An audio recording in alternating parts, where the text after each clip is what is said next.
Hey guys, welcome to another episode of Fuzzboot. Today we're going to build a ferry for Hot Wheels cars. Let's get to building.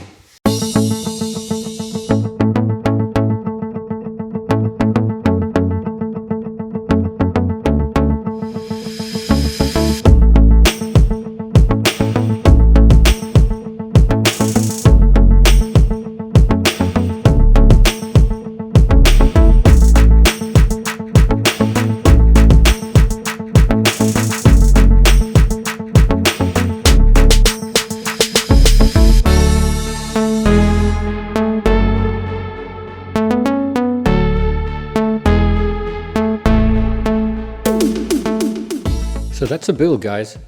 So this ferry has two sides. You can move it around, turn it around, and on the other side, you're gonna see that there's space for more Hot Wheels cars. Just flip the ramp down, load up your favorite cars, close the ramp, and sail away.